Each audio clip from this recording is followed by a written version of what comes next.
সুপ্রিয় দর্শক, আমন্ত্রণ জানাচ্ছি সাদা কালো মাল্টিমিডিয়া চট্টগ্রাম সংবাদ দেখার জন্য। সাথে আছি আমি মোহাম্মদ কামাল উদ্দিন। দর্শক, আপনারা জানেন এই অনুষ্ঠানের মাধ্যমে চট্টগ্রাম তথা বাংলাদেশের ইতিহাস, ঐতিহ্য, ব্যবসা বাণিজ্য, শিল্প, সাহিত্য, সংস্কৃতি, অর্থনীতি সহ নানান বিষয় আলোচনা করে থাকি। আজকের আলোচনার বিষয় নারী দিবসের করণীয়। এই নিয়ে আলোচনা করার জন্য আমাদের স্টুডিওতে দুইজন সম্মানিত অতিথিকে আমন্ত্রণ জানিয়েছি। আসুন পরিচয় করে দিচ্ছি। আমাদের মধ্যে উপস্থিত হয়েছেন অধ্যক্ষ ডক্টর আনোয়ার আলম, সাবেক অধ্যক্ষ আগ্রাবাদ মহিলা কলেজ। আমাদের মধ্যে উপস্থিত হয়েছেন রেশমা আনোয়ার, সিনিয়র শিক্ষক, ইস্পানি স্কুল অ্যান্ড কলেজ। আপনাদের দুজনকে আপনাদের স্টুডিওতে আসার জন্য আমন্ত্রণ জানাচ্ছি এবং স্বাগত জানাচ্ছি। আমরা সরাসরি আলোচনায় চলে যাই, যেহেতু আপনি জানেন আজকে আমাদের আলোচনাটা হলো নারী দিবস নিয়ে। এই নারী দিবসের প্রেক্ষাপট নিশ্চয়ই আপনারা ভালো জানেন। 1857 সালে আমেরিকাতে এবং গার্মেন্টস শ্রমিক যারা সুতো ফ্যাক্টরির মধ্যে যে নারীরা কাজ করতো, আজকে বাংলাদেশে যেমন গার্মেন্টস, তেমন কিন্তু তখন ছিল আমেরিকাতে গার্মেন্টস। আমেরিকা কিন্তু গার্মেন্টস নির্ভরশীল ছিল। নারীদের তখন কর্মের ক্ষেত্রে, বেতনের ক্ষেত্রে বৈষম্যতার প্রতিবাদ করতে গিয়ে তারা কিন্তু নির্যাতনের শিকার হয়েছিলেন এবং অনেক নারী নিহত হয়েছিলেন। আমেরিকান তৎসময়ের যারা ক্ষমতায় ছিলেন তাদের সরকারের নিয়ন্ত্রণ করতে গিয়ে নারীদেরকে নির্যাতন করেছে। সেই নির্যাতনের প্রেক্ষিতে 1909 সালে সর্বপ্রথম ডেনমার্কে এই নারী দিবসের আয়োজন করা হয়। এই পরবর্তী কালারা জেটকিনিন তিনি 1910 সালে, এবং প্রথম করা হয়েছিল 28শে ফেব্রুয়ারি, পরবর্তীতে এটা 8 মার্চ করা। এর পরবর্তী 1911 সাল থেকে এই 8 মার্চের উপর আমরা নারী দিবসের কার্যক্রমগুলো এবং আনুষ্ঠানিকভাবে পালন করে থাকি। আমাদের বাংলাদেশে আসছে কিন্তু 1975 সালে একেবারে আনুষ্ঠানিকভাবে জাতিসংঘের অনুমোদন ক্রমে আমরা পালন করে যাচ্ছি বিশ্ব নারী দিবস। বঙ্গবন্ধু তখন বেঁচে ছিলেন। 1975 সালেই কিন্তু এই নারী দিবস শুরু হয়েছে। তো যাই হোক, সেটা আপনারা আরও ভালো জানবেন। এবং আমাদের আজকের বিষয়টা হলো নারী দিবসে আমাদের করণীয়। আমরা শুধু নারী দিবস আসলে নারীদের কথা বলি।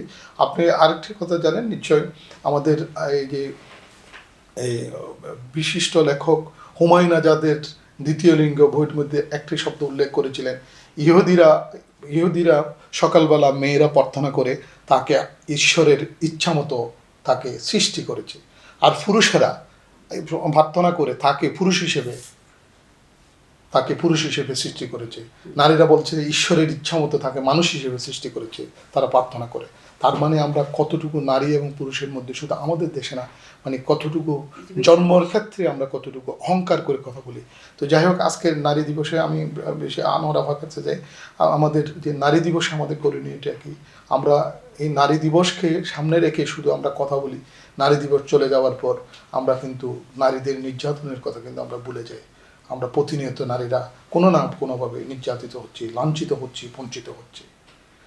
ধন্যবাদ আপনাকে। আপনি শুরুটা খুব চমৎকারভাবে ইতিহাস নিয়ে আলোকপাত করে নারী দিবসের প্রেক্ষাপটে নিয়ে এলেন। সুতরাং আমি ইতিহাসের দিকে আর যাচ্ছি না। আপনার যে মুখ্য বিষয়টি সেটি হচ্ছে তাৎপর্যটা কি, আমরা কেন পালন করি। হ্যাঁ, আমি শুরুটা এভাবেই করছি। আমরা কিন্তু এখন একটা স্বাভাবিক সময় নেই, আমরা একটা অতিমারি বা মহামারীতে আছি। সুতরাং এই যে বিশ্বটাতে আমরা আন্তর্জাতিক নারী দিবস পালন করছি, বিষয়টা কিন্তু একটু ভিন্ন মাত্রায় আমাদের কাছে এসছে। আপনি খেয়াল করবেন, যখন মহামারীটা এলো 2020 সনে, পুরো বিশ্ব জুড়ে দেখা গেছে পরিসংখ্যানে যে দেশগুলিতে নারী নেতৃত্বে ছিলেন তারা কিন্তু করোনা মোকাবেলায় সফল হয়েছে অনেকের চাইতে। যেমন আমাদের বাংলাদেশ আছে, এবং আমাদের বাংলাদেশ মাননীয় প্রধানমন্ত্রী তো আছে, কিন্তু তার আগে থেকেই যে উন্নত বিশ্বের একটা মহামারী আকারে, ভয়ঙ্কর আকারে এসছে উন্নত বিশ্বে। সেখানে যে নারীরা নেতৃত্বে ছিলেন তারা কিন্তু এত সুন্দরভাবে নিয়ন্ত্রণ করার ক্ষেত্রে সফল হয়েছেন। এটির অন্যতম কারণ হলো নারীর ভেতরে যে বৈশিষ্ট্যটা আছে, সেই বৈশিষ্ট্য হচ্ছে মাতৃত্ব, সেই বৈশিষ্ট্য হচ্ছে মায়া এবং মমতা, যার কারণে করোনা নিয়ন্ত্রণে সেই মমতা দিয়েই তারা নেতৃত্ব দিয়েছেন, মোকাবেলায় চেষ্টা করেছেন।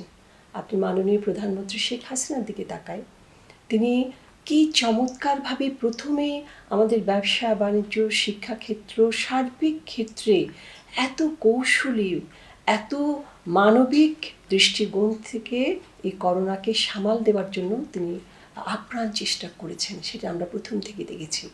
আর্থিক প্রণোদনা দিয়েছেন, যেহেতু আমরা গার্মেন্টস শিল্পের উপরেই আমরা নির্ভরশীল, সেখানে কিন্তু কোটি টাকার প্রণোদনা দেওয়া হয়েছে। কেন দেওয়া হয়েছে?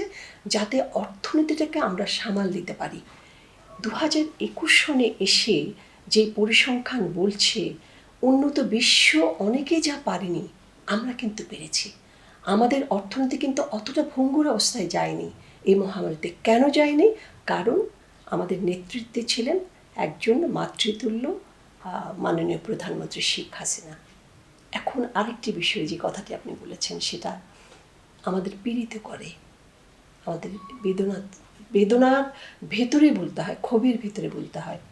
করোনাকালীন সময়ে আমরা দেখেছি পরিবারে, সমাজে নারী কিন্তু নানাভাবে সহিংসতার শিকার হয়েছেন।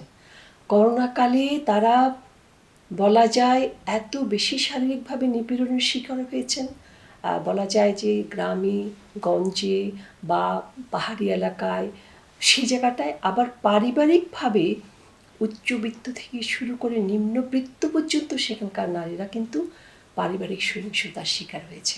কেন হয়েছে? কারণ মনোজগতে একটা বিষাদ কাজ করছিল সবার মাঝে, পুরুষের মাঝে। পুরুষরা কর্মবিমুখ হয়ে বাসায় বসেছিলেন, অর্থনৈতিক সংকট ছিল। এই অর্থনৈতিক সংকটটার চাপ কিন্তু পড়লো কাদের উপরে? নারীর উপরে। কেন পড়লো? এখন সেই জায়গাটায় চলে আসি, যেটি আপনি বলেছেন, সংঘাতেই বলেছেন শুরুতেই। অর্থাৎ যুগে যুগে যে পুরুষতান্ত্রিক আধিপত্যমূলক যে একটা মনোভাব ছিল, সেই প্রভাবটার কারণে কিন্তু চাপটা এলো নারীর উপরে।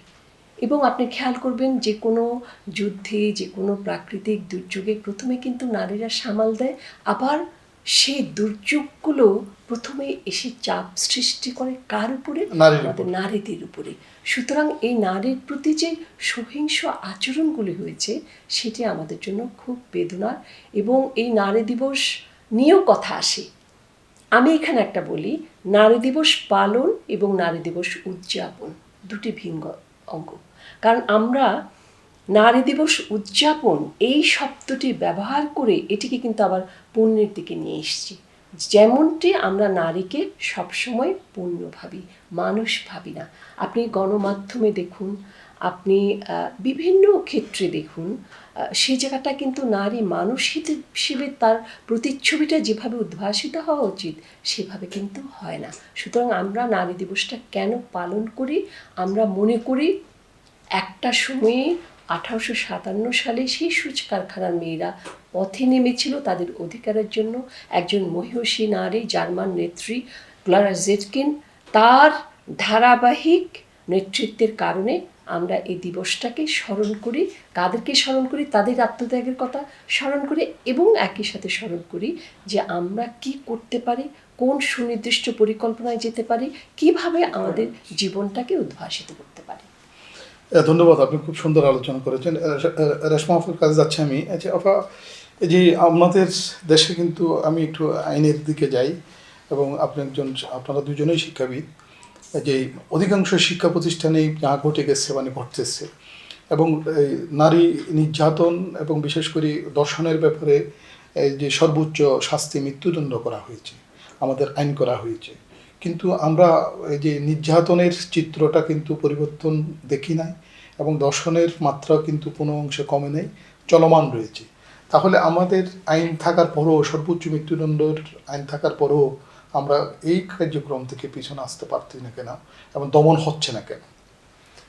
ধন্যবাদ কামাল ভাই। আমি 8ই মার্চে বিশ্ব নারী দিবসে আমাদের তো এবারে প্রতিপাদ্য বিষয় দ্য বোল্ড ফর চেঞ্জ, পরিবর্তনের জন্য সাহসী হও। তো এই প্রসঙ্গগুলোতে, আপনার প্রশ্নগুলোতে আসার আগে আমি আমার এই নারী দিবসে আমি আমার মরহুম আম্মাকে শ্রদ্ধার সাথে স্মরণ করছি, যিনি আমার মতো একজন প্রতিবাদী নারীকে জন্ম দিয়েছেন। তো আপনি যেটা বললেন আইনের কথা, তার আগে যাওয়ার আগে আমি নিজের কথা একটু বলি। আমি প্রতিবাদী হওয়ার কারণে কিন্তু যথেষ্ট প্রতিকূলতার সম্মুখীন হই। তাতে কিন্তু আমার খুব একটা মানে আমি আমার কর্মক্ষেত্রে, আমার কাজে, আমার ঘরে, আমার বাইরে, আত্মীয় স্বজন, কোথাও আমি নিজেকে গুটিয়ে ফেলি না। আমি আমার মতো চলি, চলতে থাকি। একসময় দেখি যে হ্যাঁ, আমি হেরে গিয়েও জিতে গেছি। এখন আপনি যে বলেছেন যে আইন প্রণয়ন হয়েছে, আমাদের মাননীয় প্রধানমন্ত্রী সর্বোচ্চ আইন মৃত্যুদণ্ড ঘোষণা করেছেন। মৃত্যুদণ্ড ঘোষণা করার পরপরই কিন্তু আমরা দেখলাম একাধারে কয়েকটা ঘটনা ঘটে গেছে। জি, বাসে ধর্ষণ, বস্তিতে গিয়ে সেখানে ধর্ষণ, পরপরই বেশ কয়েকটা ঘটনা ঘটে গেল। তো সেই জন্য আমার মনে হয় যে যদি প্রকাশ্যে কিছু আইনের আওতায় এনেই প্রকাশ্যে যদি কিছু শাস্তি দেওয়া যেত, জি, যেমন আমি যদি ধর্ষককে যদি আমি ধরতে পারি, জি, আমি ধর্ষককে ধরে, ক্রস ফায়ার। হ্যাঁ, ক্রসফায়ার না, ক্রসফায়ার তো খুব সহজ, এত সহজ। ও ও যে জঘন্য নির্মম কাজটা করেছে, তাকে সেভাবে নির্মমভাবেই কষ্ট দেওয়া উচিত। আমি সহজ ভাষায় বলবো, আমার যতটুকু মনে হয় প্রথমতই তাকে লিঙ্গ কর্তন করে তাকে ছেড়ে দেওয়া হোক, তারপরে ওকে বলা হোক যাও, তুমি কত ধর্ষণ করতে পারো করে আসো। তো মৃত্যুদণ্ডটা আসলে খুবই সহজ একটা শাস্তি, খুবই সহজ শাস্তি। সেই কারণে আমি বলছি যে এই পর্যন্ত যত ধর্ষক ধরা পড়েছে, আমরা টেলিভিশনে, নিউজ পেপারে থেকে জানতে পেরেছি, সেই পরিমাণ শাস্তি যদি এইভাবে হতো, আমার মনে হয় অতি দ্রুত ধর্ষণের পরিমাণ কমে যেত। এবং নারীরা, যেটা আমি আপনাকে বললাম, দ্য বোল্ড ফর চেঞ্জ, আরেকটু সাহসী হোক, আরেকটু সাহসী হয়ে যদি একটু এগিয়ে আসে। একটা জিনিস কি, চোর বা দুর্বল ব্যক্তিরা যারা খারাপ কাজ করে, তারা কিন্তু মানসিকভাবে দুর্বল থাকে এবং ভীত থাকে। তাদেরকে একটু ভয় দেখানো উচিত, একটু ভয়, সে ভয়টা হোক ফেক, একটু ভয় দেখালেই তারা কিন্তু কিছুটা হলেও পিছপা হবে। তারপর তাকে ধরে ফেলা হোক। এইভাবে কিন্তু আমরা অনেক অনেক অনেক ধর্ষকদেরকে আমরা ধরতে পারবো, আইনের আওতায় এনে শাস্তিও দিতে পারবো। আরেকটা জিনিস কিন্তু- আমি কিন্তু আর অন্য একটা টক শোতে বলেছি, যেহেতু এই যে আইনের আওতায় আসলো কিন্তু তার বিচার নিশ্চিত হওয়া দীর্ঘ সময়ের প্রয়োজন হ্যাঁ, হয়, আমি সেটাই বলতে যাচ্ছি। সেটার প্রমাণের হ্যাঁ, প্রয়োজন। কারণ- আমি আস্তে আস্তে একটা ছোট বিরতির পর আবার দুজনের মুখ থেকে এটা শুনবো। দর্শক, একটা ছোট বিরতিতে যাচ্ছি, বিরতির পর আবার ফিরবো, ততক্ষণ আপনারা আমাদের সাথে থাকুন।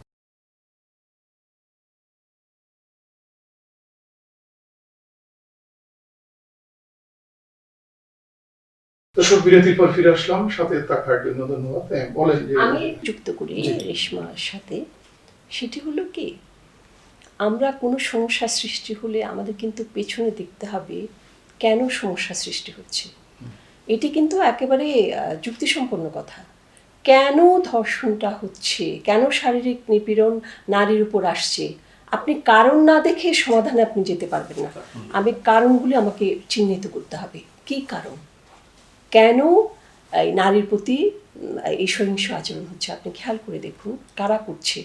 প্রথমে আপনি দেখবেন কারা করছে, সেখানে আপনি দেখবেন বয়স যদি হিসেব করি, আমরা বয়সের হিসেবে কিন্তু একেবারে 80 পর্যন্ত দেখেছি, রাইট। আবার ওদিকে 15-16 দেখেছি। ঠিক আছে, এই বয়স বিভাজনে আপনি যখন দেখবেন বয়সে যারা করছে তারা কিন্তু ঘরের ভিতরে করছে, এমনকি এমন কিছু ঘটনা ঘটছে সেগুলো আর উল্লেখ করতে ইচ্ছে করে না। সেই জায়গাটা একটা কারণ। আর একটা হচ্ছে আপনার যারা তরুণ সমাজ কোন শ্রেণী থেকে উঠে আসছে, বিশ্ববিদ্যালয় আছে, বড়লোকের Exactly. বখাটে ছেলেরা আছে, আবার আছে তৃণমূল পর্যায়ে। প্রথমত যে বিষয়টি, এর মধ্যে কিশোর গ্যাং কিন্তু কিশোর মানে- গ্যাংও আছে, মানে হ্যাঁ। এখন কিন্তু কিশোর গ্যাং খুব এগিয়ে আছে, বেশি অ্যাক্টিভ তারা। অ্যাক্টিভ তারা। এখানে কারণটা হচ্ছে প্রথমত সেটি হচ্ছে এক হচ্ছে পরিবারে নৈতিক শিক্ষাটা হচ্ছে না, আরেকটি হচ্ছে আমাদের মোবাইল আসক্তি, এর সাথে এটা ভার্চুয়াল ভাইরাস। হ্যাঁ, Virtual ভার্চুয়াল virus। ভাইরাস। তো এর সাথে আপনি দেখবেন পর্নো সাইট আছে, হ্যাঁ, সেই পর্নো সাইটে এত বিকৃত কিছু ছবি থাকে, যেই ছবিগুলো আপনি তো বলবেন আপনি প্রকৃতিকে অস্বীকার করতে পারবেন না। তো আপনি পুরুষ আর নারীর যে স্বভাবটা আছে, প্রকৃতি আছে, এটা ওখান থেকে আসছে, সে প্রকৃতিকে আপনি পরিবর্তন করতে পারবেন না। সম্ভব নয়। যুগে যুগে কিন্তু নারী নির্যাতন ছিল, কিন্তু পুরুষদের যে প্রকৃতিগত একটা যে শারীরিক চাহিদা আছে, সেই চাহিদা পূরণের জন্য তাদেরকে একটা জায়গায় সেখানে সেই প্রতিষ্ঠানগুলো ছিল একটা সময়, কিন্তু যুগে যুগে কিন্তু সেটা ছিল। এখন ওগুলি প্রতিষ্ঠানগুলো উঠে একেবারে গেছে। আদিকাল থেকে। আদিকাল থেকে সেই প্রতিষ্ঠানগুলো এখন উঠে গেছে। কেন? উঠে গেছে। যখনই পর্নো সাইডে যাচ্ছে, যখনই তাদের ভেতরের আর্টসটা হচ্ছে, তখন কিন্তু তারা আর কিছুই দেখছে না। ঘরের একজন বুড়ো মানুষও দেখছে না, মধ্যবয়সও দেখছে না, এবং দেখছে না কারা, যারা আছে বখাটে কিশোর যারা। আপনি খেয়াল করুন, মাদ্রাসায় দেখুন শিশুর প্রতি বলাৎকার হচ্ছে, শিক্ষক কর্তৃক হচ্ছে। আপনি কেন এর পেছনে, আমি কারণগুলো কেন আমি বের করার চেষ্টা করছি না। আমি কেন পর্নো সাইটটা আইন করে বন্ধ করে দিচ্ছি না? আমি মনে করি বারে বারে আমার 2-3টি লেখাতে এসছে, পর্নো সাইটটা যতক্ষণ পর্যন্ত বন্ধ আমি না করব, ততক্ষণ পর্যন্ত এই কুরুচিপূর্ণ থেকে আমরা বাইরে হতে আমরা পারবো না। বের হতে পারবো না। সেখানে একেবারে নারীরা যুক্ত হচ্ছে, সেখানে নারীরা পূর্ণ হয়ে গেছে। আমি একেবারে নারী, আবার এর মধ্যে কিন্তু মাদক কিন্তু জড়িত হয়ে গেছে। মাদক জড়িত, হ্যাঁ, সবচেয়ে বড় কথা মাদক যুক্ত, নেশা। নেশায় তাদের আর কিচ্ছু খেয়াল থাকে না। এই সমস্যা জ্ঞান বলতে তাদের কিচ্ছু থাকে না। যতক্ষণ পর্যন্ত আপনি ওই সমস্যা চিহ্নিত না করে আপনি সমাধানের দিকে যাবেন। এই যে মৃত্যুদণ্ডের কথা বলছেন, আপনি ঠিকই বলেছেন, এটা ধারাবাহিক দীর্ঘমেয়াদী, আবার এটা এপিলও করা যায়। এই সাথে আমি রেশমার সাথে একদম দৃষ্টান্তমূলক শাস্তি দেওয়া, যেমন একেবারে জনসম্মুখে তাকে শাস্তি দেওয়া। হ্যাঁ, শাস্তি দিলে যেমন সৌদি আরবে দিচ্ছে, হ্যাঁ, চুরি করলে হাত কেটে দেওয়া হচ্ছে। এইগুলো, এই ধরনের শাস্তি যদি দেওয়া হয়, তাহলে কিন্তু তারা ভয় পাবে। তারা অন্তত কাজটা করার আগে ভাববে যে আমাকে একটা নিষ্ঠুর একটা শাস্তি আমাদের পেতে হবে।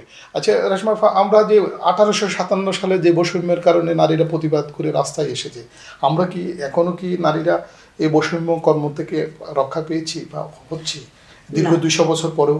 না, হচ্ছে না। আমি কেন হচ্ছে না? ছোট ছোট উদাহরণ দিয়ে বলতে পারছি। যেমন কর্মক্ষেত্রেই যান, কর্মক্ষেত্রেই যখন আমরা পুরুষ নারী একসাথে কাজ করছি, অনেক ক্ষেত্রেই দেখা গেছে যে পুরুষরা নারীদেরকে বা নারী সহকর্মীদেরকে কখনো কখনো বয়সের দোষ বলেন আর যাই বলেন, সিনিয়রদের হোক জুনিয়রদের হোক, একটু অশোভন আচরণ করে, সম্মান প্রদর্শন করার ব্যাপারটা মাথা থেকে চলে যায়। কিন্তু আমি বলবো শিক্ষকতা পেশাটা এমন একটা পেশা যেখানে আপনার বয়সটা কোনো ব্যাপার না। যে তার বয়স এখন 30, সে উত্তেজিত, তার মাথাটা একটু গরম হতেই পারে, সে এভাবে কথা বলতেই পারে। আর তোমরা যারা এখন 40 ঊর্ধ্ব 50 ঊর্ধ্ব, তোমরা না হয় একটু মেনে নিবে, একটু বুঝে নিবে, এটা ঠিক নয়। এভাবেই কিন্তু প্রশ্রয়টা পেয়ে যাচ্ছেন।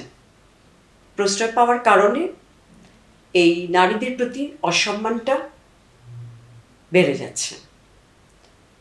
এমনকি এখনকার এই যুগে আমি বলছি এই যুগে যে ছেলেমেয়েরা যে একসাথে লেখাপড়া করছে, আমরাও করে আসছি, এখন যতই বলুক যে তারা মানে খুব বন্ধুপূর্ণ সম্পর্ক তাদের মধ্যে, এটা সেটা, কিন্তু চোখের সামনেই দেখেছি অসম্মানিত হতে। হয়তো কেউ কারো দুর্বলতার সুযোগ নিয়ে অসম্মানিত হচ্ছে, কেউ বা অন্য কোনোভাবে, যেটা আপা বললেন যে হয়তো কোনো একটা ছাত্র সে বিশ্ববিদ্যালয়ে পড়ছে, কিন্তু তার মধ্যে পারিবারিক যে নৈতিকতা, যে শিক্ষাটা, সেটা আসলে নেই। সে হয়তো বা মেধাবী, সে বিশ্ববিদ্যালয়ে পড়ছে, কিন্তু সে তার মধ্যে মানুষকে, আমি বলবো মানুষকে, তারপর বলবো নারীকে সম্মান করার ব্যাপারটা আসে। এই জিনিসটা, যেসব পুরুষরা নারীদেরকে অসম্মান করে কথা বলে, কিংবা একজন নারীর সামনে টেবিল চাপড়ে কথা বলে, কিছুটা নমনীয়তাও, মানে ন্যূনতম নমনীয়তাও তার মধ্যে প্রকাশ পায় না, আমি বলবো যে তাদের শুরুটা ঠিক না, পারিবারিক শিক্ষাটা ঠিক না। আবার পাশাপাশি আরেকটা কথা বলতে আমি মানে বাধ্য, নারীদের বড় ধরনের যে কোনো সমস্যায় আমরা কিন্তু পাশে পুরুষদের সহযোগিতা টের পেয়েছি, এটাও আমি অস্বীকার করতে পারবো না। আমি পুরুষদের সহযোগিতাই পেয়েছি। আমার কোনো সমস্যায় আমি আমার স্বামীর সহযোগিতা পেয়েছি, আমার ভাইয়ের সহযোগিতা পেয়েছি, আমার চাচা মামাদের সহযোগিতা পেয়েছি। ওই ক্ষেত্রে আবার দেখা গেছে একজন নারী আরেকজন নারীর শত্রুতে পরিণত হচ্ছে। তো এই নারী দিবসে আমার এইটাই একটা, যেমন শাশুড়ি আর পুত্রবধূদের মধ্যে, না শুধু শাশুড়ি পুত্রবধূ না, এটা ভুল কথা, শাশুড়ি পুত্রবধূ না, শাশুড়ি পুত্রবধূ, আমি দেখেছি শাশুড়ি পুত্রবধূ অনেক সময় শুরু থেকে শেষ পর্যন্ত ভালো থাকার চেষ্টাই করে, মাঝখানে কিছু আবার মানে চরিত্র থাকে, মাঝখানে কিছু চরিত্র থাকে, ননদ থাকে, ননাস থাকে, তারা থাকে, হ্যাঁ তারাও কিন্তু নারী। এই বিভিন্নভাবে ওই নারীদের মধ্যে নির্যাতিত হচ্ছে। সেই ক্ষেত্রে কিন্তু অনেক সময় দেখা গেছে পুরুষরা যথেষ্ট সহযোগিতা করছে। আমি এই জন্য বলতে চাচ্ছি যে নারী দিবস, আপনি বলছেন নারী দিবস, আমি নারী দিবস কেন পালন করতে হবে এটা নিয়ে আমি এখন পর্যন্ত মানে অনেকের কাছে প্রশ্ন করি যে এত দূর এসে আপনি 100 বছর বলেন বা 100 বছর বা 200 বছর যেটাই বলেন, এতদিন পরে এসেও কেন নারী দিবস পালন করতে হবে, এবং দিবসে আমাদের উচ্চারণ করতে হবে নির্যাতনের কথা, এবং একটা প্রতিপাদ্য বিষয়গুলো ঢুকে দেওয়া হয়। হ্যাঁ, কেন এখনো কি না, এখনো কি আমরা মুক্তি পাবো না? না রেশমা, এই জায়গাটা আমি একটু বলি, আমি কিন্তু একটু বলেছিলাম যে নারী দিবসটা পালন করি, তাদেরকে আমরা শ্রদ্ধা করি। আমি কামাল ভাইয়ের প্রশ্নে যাচ্ছি, মজুরি বৈষম্যের কথা। মজুরি বৈষম্য, হ্যাঁ, এটা কিন্তু খুবই দরকারি এবং গুরুত্বপূর্ণ প্রশ্ন। সেটা হচ্ছে, আপনি যদি সুচ কারখানার তো আমাদের গার্মেন্টসে কিন্তু 80% মেয়েরা কিন্তু কাজ করছে। এখানে কিন্তু মজুরি বৈষম্য এখন কমেছে, কারণ আমি যেই এলাকাটায় থাকি সেখানে বলা যায় যে গার্মেন্টস মেয়েদের অধ্যুষিত এলাকা। তা আমি নিজে থেকে কৌতূহল নিয়ে সেই 10 বছর 20 বছর আগে আমি যেই দৃশ্যটি দেখেছি, এখন দৃশ্যপট পরিবর্তন হয়ে গেছে, এবং ওদের ভেতরে চলাফেরায়, ওদের চাল চলনে, আচার আচরণে আমি একটা স্বাধীনতা দেখি। আমার এটি খুব ভালো লাগে, এবং ওদের বেতন যখন জিজ্ঞেস করি, বেশ ভালো একটা বেতন তারা পাচ্ছে। এবং বয়সের ব্যাপারেও কিন্তু সেখানে একটা, আগে যেমন বয়সটা লুকুতো, এখন কিন্তু সেই বয়সটা কোনোভাবে ওরা লুকিয়ে আসতে পারছে না। সুতরাং সেই জায়গাটায় মজুরি, আপনি যদি বলেন সূচ কারখানার অনেকটা বৈষম্য সেখানে বন্ধ হয়েছে। কিন্তু আপনি যদি বলেন কিন্ডারগার্টেন স্কুলে, হ্যাঁ, বা বেসরকারি প্রতিষ্ঠানে, সেখানে কিন্তু মজুরি বৈষম্য রয়ে গেছে, সেখানে কিন্তু নারীদের একটা ঠকানোর ব্যাপার রয়ে গেছে, সেটি কিন্তু এখনো দুঃখজনক। সবচেয়ে বড় বিষয় যেটি, সেটা এখন দাবি এসছে, সেটা হচ্ছে নারীরা যে ঘরে শ্রম দিচ্ছে, গার্হস্থ্য তাদের জন্য শ্রম, হ্যাঁ, এটা সেটাই কিন্তু একটা জন্য। আর্থিক তাদের মূল্য আছে। পারিশ্রমিক। এই আর্থিক মূল্যটা জাতীয় আয়ে কিন্তু এটা যুক্ত করার জন্য দাবি আসছে। এই দাবিটা অত্যন্ত গুরুত্বপূর্ণ, কারণ নারীরা যে শ্রমটা দিচ্ছে আপনি খেয়াল করুন, সেটার সাথে আপনি যে গৃহকর্মী তার সাথে আপনি তুলনা করুন। লকডাউনে কিন্তু আমাদের গৃহকর্মী ছিল না, তখন আমরা যে শ্রমটা দিতাম, একজন গৃহকর্মীকে যে শ্রমটা দিই, আমার কি সেটা আর্থিক মূল্য আসছে? আসছে না। কেন আসছে না? কারণ যুগ যুগ ধরে বলাই হচ্ছে যে আমাকে সে কাজ করতেই হবে, তাই না? আমি বাইরে কাজ করি, আমার কিন্তু ঘরের কাজটুকু সামনে করতে যেতে সেটাও হবে। করতে হচ্ছে। সেজন্য দাবি এসছে উন্নত বিশ্বে যে এখন গৃহস্থালির শ্রম গৃহকর্মীদেরকে সেটাকে জাতীয় আয়ে যুক্ত করা যুক্ত হোক। করা। এটা কিন্তু একেবারে অত্যন্ত- শেষ পর্যায়ে। হ্যাঁ, একেবারে শেষ পর্যায়ে। এবং ওনার সাথে আমি একটু যুক্ত করে বলি, আবারও বলি, নারী দিবস পালন করার অর্থই হচ্ছে, এটা কোনো ধরনের সংশয় থাকা উচিত না, আমরা নারীরা নিজেদের অবস্থান থেকে সুদৃঢ় করব, আমাদের ভিতরে আত্মবিশ্বাস থাকবে, আমরা যেটি বলছি যে আমরা শিক্ষা অর্জনে, অর্থনৈতিক ক্ষমতায়ন অর্জনে আমরা এগিয়ে যাব, এবং কোনো এগিয়ে ধরনের আছি। আমরা এগিয়ে হীনমন্যতা আছি। আমাদের ভিতরে থাকবে একেবারে না। একেবারে শেষ হ্যাঁ, একটা আর মেসেজ যদি আমি থাকে। মেসেজ যেটা বলবো, নারীর শত্রু, এটা আমি কখনো ভাবতে রাজি না। এটি হচ্ছে পুরুষতান্ত্রিক দৃষ্টিভঙ্গিরই একটা চাকা, সেই চাকার ভেতরে আমরা পড়ে যাই। সুতরাং আমি বলি, নারীর ভেতরে যে চিন্তার সংকট আছে, সেই চিন্তার সেইটা সংকট দূর থেকে করতে বেরিয়ে হবে। আসা উচিত, এবং আমরা আত্মবিশ্বাস এবং দৃঢ় প্রত্যয় নিয়ে মানুষ হিসেবে বিকশিত হব। ধন্যবাদ। একেবারে শেষ পর্যায়ে একটা মেসেজ হ্যাঁ, যদি আমার দেন। আমি সেটাই বলছি যে আপা যেটা বলে দিল, আমি যেটা বলছিলাম যে যে নারীরাই নারীদের শত্রু, আপা তো খুব সুন্দর করে বললো যে আসলে এটা এখানে মানে আমাদের চিন্তাধারার একটা ব্যাপার আছে। এই আমরা নিজেদেরকে আরেকটু বেশি বিকশিত করব এবং চিন্তা করব, আমরা বেশি বেশি করে চিন্তা করব যে আসলে নারী হিসেবে আমি কতটুকু সফল এবং আমি আরেকজনকে কতটুকু সফল হিসেবে দেখতে চাই। আমি শাশুড়ি, আমি আমার বউকে কতটুকু বউকে সফল কতটুকু হিসেবে দেখতে চাই। দেখতে চাই। হ্যাঁ, তাহলে কিন্তু কোনো সমস্যায় থাকছে না। এবং আপনি কর্মক্ষেত্রেও সেটা, যদি আমরা প্রত্যেকের সাথে মানে মনে করি যে যার যার মর্যাদা তাকে মর্যাদা। দেওয়া প্রয়োজন, হ্যাঁ, তাহলে আর কোনো বৈষম্য থাকছে থাকতেছে না। না। কারণ আমি ধন্যবাদ। এতটুকু বলবো যে নারীরা এখন যতটুকু এগিয়ে আসছে এবং জাতিকে যা দিচ্ছে, এটা অভাবনীয়। ধন্যবাদ আপনাকে। আসলে আপনাদের কথাই যে আনোয়ার আফা যে বলেছেন, আসলে নারীদের পিছনে কিন্তু পুরুষেরাই কিন্তু জড়িত। এটা কিন্তু একটা ছোট উদাহরণ আমি দিয়ে আমাদের আজকের আলোচনা শেষ করবো। এক মহিলাকে জিজ্ঞাসা করা হয়েছিল, আফা আপনি কেমন আছেন? বলে কি ভালো নেই। কেন? বলে কি ছেলেটাকে বিয়ে করেছি, ছেলে এখন সব মানে অফিস থেকে এসে শাশুড় বাড়িতে চলে যায়।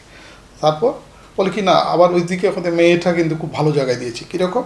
মেয়ের জামাই একেবারে আমাকে না দেখলে থাকতেই পারে আমি না, এই কথাটা বলতে চেয়েছিলাম, থাকতে পারে না, উদাহরণ দিয়ে একেবারে মেয়ের জামাই বললাম না যখনই একটু। সুযোগ পায় আমার এখানে চলে আসে। সেটাই, তাহলে এই যে সেটাই। একদিকে ছেলে শাশুড় বাড়িতে চলে যাচ্ছে, তার খারাপ লাগতেছে, ঠিক, আর আমার দিকে কাছে মেয়ের খুব জামাই ছোট্ট তাকে একটা দেখতেছে, মজার সেটাকে ঘটনা ছিল। উৎসাহিত করা হচ্ছে। দর্শক, আপনারা এতক্ষণ পর্যন্ত দুজন শিক্ষাবিদের নারী দিবস উপলক্ষে আলোচনা শুনেছেন। আলোচনার মধ্যে খুব সুন্দরভাবে আলোচনা করেছেন, আমাদের আনোয়ার আফা করেছেন, রেশমা আফা করেছেন, এবং এই আলোচনা থেকে অনেক কিছু শিক্ষা নিয়ে রয়েছে। আমরা যে যারা আজকে সমাজের বৈষম্যতার কথা আমরা বারবার বলি, নির্যাতনের কথা বলি, এবং বিশেষ করে যে মানে গণহারে যেভাবে আমরা আমাদের মেয়েরা, সন্তানারা, শিশু সন্তানারা যেভাবে মানে নিরাপদ তার মধ্যে দিন যাপন করতে হচ্ছে, যেভাবে গণহারে দর্শন দেওয়া হচ্ছে, দর্শনের শিকার হচ্ছে, এবং বিচারের বিষয় খুব রেশমা আপাকে খুব সুন্দর কথা বলেছেন, যেহেতু দৃশ্যমান বিচার হওয়া উচিত, যেগুলো বহির্বিশ্বের মধ্যে অনেক দেশে হচ্ছে, যেন সেই ভয়ে আর কাজ এই ধরনের অন্যজন যেন এই বিচার দিকে যেন তারা এগিয়ে মানে অপরাধ করতে যেন সাহস না করে। এবং বিভিন্ন কথা আসছে, এবং নারী দিবসের বিষয়ে, নারী দিবসের যখন সৃষ্টি হয়েছে 1857 থেকে সবাইকে স্মরণ করেছেন, এবং নারী দিবসের প্রেক্ষাপটে কথা বলেছেন, এবং নারীদের বৈষম্য আজকে কিছুটা কমলেও গার্মেন্টস শিল্পের মধ্যে মানে কিছুটা কমলেও কিন্তু বেসরকারি শিক্ষা প্রতিষ্ঠান বলেন বা বেসরকারি অন্যান্য প্রতিষ্ঠান বলেন, ওখানে কিন্তু কিন্ডারগার্টেন স্কুল বলেন, কিন্তু এখানে নারীদের বৈষম্যতা রয়েছে। কিন্তু এই নারীরা কিন্তু শিক্ষিত নারী, তারা কিন্তু বৈষম্যতার শিকার হচ্ছে, এবং এই বৈষম্যতা থেকে আমাদের রক্ষা পাওয়ার জন্য সবাই একটু আন্তরিক হতে হবে। আমাদের এই নারীর নেতৃত্বে যারা আছেন, করোনার মধ্যে কিন্তু খুব সফল হয়েছেন, বিশেষ করে আমাদের দেশের তুলনা দিয়েছেন, উদাহরণ দিয়েছেন আনোয়ার আফা। মাননীয় প্রধানমন্ত্রী শেখ হাসিনাকে দৃষ্টান্ত হিসেবে দেখিয়েছেন। পৃথিবীর বিভিন্ন দেশে যা এইসব দেশে নারী ক্ষমতায় রয়েছে, সেসব দেশে করোনা মোকাবিলায় অনেক সফল হয়েছে। তো ওনাদের যে নারী চিন্তা ভাবনার পাশাপাশি পুরুষদের বিষয়ে সফলতার কথা বলেছেন, পুরুষদের মাধ্যমে অনেক নারী সফল হয়েছেন, সেটা অস্বীকার করার মতো নয়। সব পুরুষদের খারাপ তাও কিন্তু নয়, এবং নারীদের শত্রু কিন্তু নারী, আবার নারীদের শত্রু কিন্তু নারী নয়। নারীদের শত্রু সৃষ্টি করা হচ্ছে কোনো না কোনোভাবে, পুরুষের মাধ্যমে হচ্ছে, একে অপরের শত্রু হয়ে যাচ্ছে। তো যাই হোক, এই নারী দিবসে যেসব নারীরা নির্যাতিত হয়েছেন দীর্ঘ বছর ধরে এবং লাঞ্ছিত হয়েছেন, অধিকার থেকে বঞ্চিত হয়েছেন, তাদের প্রতি শ্রদ্ধা রেখে নারী দিবস যারা সৃষ্টি করেছেন, নারী দিবসের প্রেক্ষাপট যারা আজকে ধারণ করেছেন এবং যারা অনুসরণ করেছেন, তাদের প্রতি সম্মান জানিয়ে আমি আজকের আলোচনা এখানে শেষ করছি। সময় স্বল্পতার কারণে তাদের কাছ থেকে আরও কিছু শোনার থাকলেও আমরা আজকে শেষ করছি। অন্য দিন অন্য আলাপ নিয়ে আবারও আসবো। সবাই ভালো থাকুন, সুস্থ থাকুন, আমাদের সাথে থাকুন।